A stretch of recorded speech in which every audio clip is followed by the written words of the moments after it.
నమస్కారం. City news కి స్వాగతం. వేయకొండ మండలం తిమ్మాయిపాలెం రోడ్డు నందుగల ఆక్స్ఫర్డ్ స్కూల్లో 5వ తరగతి చదువుతున్న డి శివానందన్ విద్యార్థిని, 8వ తరగతి చదువుతున్న సిహెచ్ ఉమా మహేష్ విద్యార్థులు నేషనల్ డిఫెన్స్ కరాటే ఛాంపియన్షిప్ లో ద్వితీయ, తృతీయ బహుమతులు సాధించారు. అందుకు గాను తల్లిదండ్రులు మరియు పాఠశాల డైరెక్టర్ కొల్లి లక్ష్మీకుమారి విద్యార్థులకు అభినందనలు తెలియజేశారు. ఈ సందర్భంగా వారు మాట్లాడుతూ ఆడపిల్లలకు కరాటే శిక్షణ చాలా ముఖ్యమని, ఆత్మరక్షణలో మెలకువలు తెలుసుకొని ఉండాలని, అలాగే కరాటే నేర్చుకోవడం వల్ల మంచి ఆరోగ్యం, ఆత్మవిశ్వాసం పెంపొందించుకోవచ్చునని అన్నారు. కార్యక్రమంలో కరాటే మాస్టర్ షేక్ కాజా మొహిద్దీన్ ను పలువురు పట్టణానికి చెందిన ప్రముఖులు అభినందనలు తెలిపారు. వినుకొండ శ్రీమతి గంగినేని కళ్యాణి ప్రభుత్వ డిగ్రీ కళాశాల మరియు వినుకొండ ప్రభుత్వాసుపత్రి సంయుక్తంగా ఆధ్వర్యంలో నేడు రక్తదాన శిబిరం ఏర్పాటు చేయడం జరిగింది. ఈ కార్యక్రమంలో కళాశాలకు చెందిన 30 మంది విద్యార్థులు రక్తదానం చేశారు. ఈ కార్యక్రమంలో కళాశాల principal doctor K Srinivasarao, Vinukonda ప్రభుత్వ ఆసుపత్రి సూపరింటెండెంట్ డాక్టర్ అబ్దుల్ రజాక్, కళాశాల NSS program officer D Sivaphanindra, red ribbon club coordinator Srirama Kishore Behra మరియు కళాశాల అధ్యాపకేతర సిబ్బంది పాల్గొన్నారు. వేసవి కాలం దృష్ట్యా వినుకొండ పట్టణంలో మంచినీటి సమస్య రాకుండా, నీటిని ఎక్కడా వృధా కాకుండా తగు చర్యలు తీసుకోవాల్సిందిగా, చేతి పంపులు రిపేరు లేకుండా చూడవలసిందిగా ఇంజనీరింగ్ సిబ్బందికి municipal commissioner M Subhash Chandrabose సూచనలు జారీ చేశారు.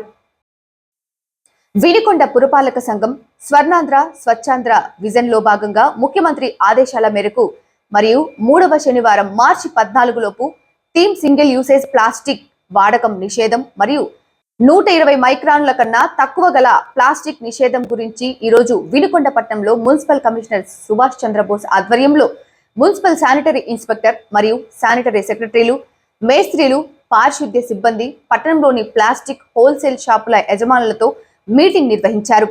ఇందులో భాగంగా పట్టణ ప్రజలు సింగిల్ యూసేజ్ ప్లాస్టిక్ వాడకుండా మరియు 120 మైక్రాన్ల కన్నా తక్కువ గల ప్లాస్టిక్ నిషేధించటమైందని, వాటి స్థానంలో జూట్ బ్యాగులు, క్లాత్ బ్యాగులు ఉపయోగించుకోవాల్సిందిగా కోరారు. హోల్సేల్ ప్లాస్టిక్ వ్యాపారస్తులకు ఆల్టర్నేటివ్ ప్లాస్టిక్స్ మరియు హోల్సేల్ ప్లాస్టిక్ వ్యాపారస్తులకు ఆల్టర్నేటివ్ ప్లాస్టిక్స్ మరియు biodegradable plastics, jute bags, cloth bags వంటివి సమకూర్చుకోవాల్సిందిగా సూచించారు. తినే ఆహార పదార్థాలను ప్లాస్టిక్ వస్తువులలో ప్యాక్ చేయడం వలన హానికరక క్యాన్సర్ కారకాలు ఆహార పదార్థాలలో చేరి తీవ్ర అనారోగ్యాలు వచ్చే అవకాశం ఉందని, ప్రజలందరూ కూడా సింగిల్ యూసేజ్ ప్లాస్టిక్ మరియు 120 మైక్రాన్ల కన్నా తక్కువ ఉన్న ప్లాస్టిక్ ను వాడకుండా పురపాలక సిబ్బందికి సహకరించవలసిందిగా మున్సిపల్ కమిషనర్ సుభాష్ చంద్రబోస్ కోరారు. స్వర్ణాంధ్ర స్వచ్ఛాంధ్ర స్వచ్ఛ దివస్ ప్రోగ్రాంలో భాగంగా మనం 3వ శనివారం మార్చి 22వ తారీఖున మరి 3వ థీమ్ ఏంటంటే single use plastic ban. So దాని మీద ఈరోజు ఎవరైతే హోల్సేల్ అండ్ రిటైల్ వ్యాపారస్తులు ఉన్నారో వారందరితో మనం మీటింగ్ ఏర్పాటు చేయడం జరిగింది. వారందరికీ స్ట్రిక్ట్గా ఆర్డర్స్ ఇవ్వడం జరిగింది.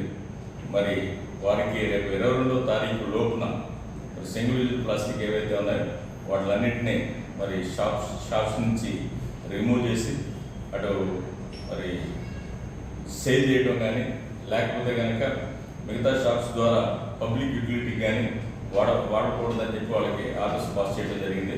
దీనిలో భాగంగా 120 మైక్రాన్స్ లోపల ఉన్న ప్లాస్టిక్ ఏదైతే ఉందో వాటిని బ్యాన్ చేయాలని చెప్పి, అట్లాగే బయోడిగ్రేడబుల్ కవర్స్ ఏదైతే ఉందో వాటిని వాడాలని చెప్పి, మరి దీనికి ఆల్టర్నేట్గా జూట్ కవర్స్ కూడా ఉపయోగించాలని చెప్పి వారందరికీ స్ట్రిక్ట్గా ఆర్డర్స్ ఇవ్వడం జరిగింది. దీని నిమిత్తమే వినుకొండ పట్టణ ప్రజలను కానీ లేకపోతే వ్యాపారస్తులను కోరేది ఏంటంటే, మరి ప్లాస్టిక్ పెనుభూతం అనేది రోజు రోజుకి మరి పెరిగిపోయి వాతావరణ కాలుష్యం అయ్యి, నీటి కాలుష్యం అయ్యి, తద్వారా మనందరికీ క్యాన్సర్ బారిన పడుతున్నాం ఉన్నాం. ఇవాళ మనకి కమ్యూనికేబుల్ డిసీజెస్ చాలా చాలా పెద్ద లివర్ డిసీజెస్ కానీ, హృద్రోగాలు కానీ ఇట్లాంటివన్నీ దాటిపోయే వల్ల మరి పర్యావరణాన్ని దెబ్బతీసే వస్తువులు మనం ఎక్కువగా వాడటం వల్ల క్యాన్సర్ బారిన పడుతున్నాం మనం. సో దీని నిమిత్తం మనందరం బయటపడాలంటే కనుక సింగిల్ యూజ్ ప్లాస్టిక్ కవర్స్ మనం బ్యాన్ చేయాలి. దాంతోపాటు ప్లాస్టిక్ గ్లాసులు ఏవైతే ఉన్నాయో వాటిలన్నింటినీ బ్యాన్ చేయాలి. అలాగే స్ట్రాస్ ఏవైతే ఉన్నాయో వాటిలన్నింటినీ బ్యాన్ చేయాలి.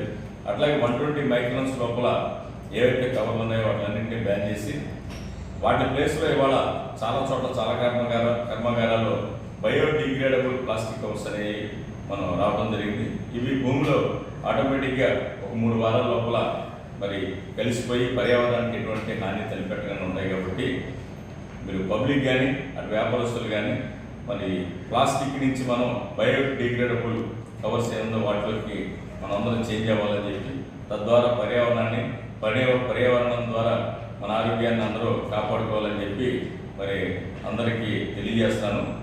ఆ 22వ తారీఖు దాటిన తర్వాత ఎవరైతే ఈ ప్లాస్టిక్ని వినుకొండ పట్టణంలో వాడతారో అమ్ముతారో వారందరి మీద కఠిన చర్యలు తీసుకుంటాం. మరి చట్ట ప్రకారం ఏ అయితే కనుక వాళ్ళ మీద అపరాధ రుసుము అనేది చాలా భారీగా ఉంది. 5,000, 25,000 రూపాయలు కూడా మరి ఫైన్స్ ఇంపోజ్ చేయడం కూడా జరుగుతుందని చెప్పి మరి తద్వారా మీరందరూ కూడా ప్లాస్టిక్ వినియోగాన్ని ఆపాలని చెప్పి కోరుకుంటాను. Thank you. వినుకొండ పట్టణంలోని కీర్తి థియేటర్ కాంప్లెక్స్ నందు అనిల్ రావిపూడి దర్శకత్వంలో విక్టరీ వెంకటేష్ హీరోగా సంక్రాంతి పర్వదినానికి విడుదలైన సంక్రాంతికి వస్తున్నాం చిత్రం అర్ధశత దినోత్సవ వేడుకలు విక్టరీ వెంకటేష్ అభిమాన సంఘం అధ్యక్షుడు శివకుమార్ ఆధ్వర్యంలో ఘనంగా నిర్వహించారు. ముందుగా భారీ కేక్ ను కట్ చేసి పంచిపెట్టారు. అనంతరం విశ్రాంత ఉపాధ్యాయులు, విశ్రాంత ఉద్యోగుల సేవా సంఘం సెక్రటరీ భువనగిరి సుబ్రహ్మణ్యంను దుశ్శాలువలతో సన్మానించారు. ఈ సందర్భంగా శివకుమార్ మాట్లాడుతూ సంక్రాంతి పర్వదినాన వచ్చిన సంక్రాంతికి వస్తున్నాం చిత్రం ఘన విజయం సాధించి 303 కోట్ల రూపాయలు వసూలు చేసి ఇండస్ట్రీ రికార్డులు తిరగరాసిందన్నారు.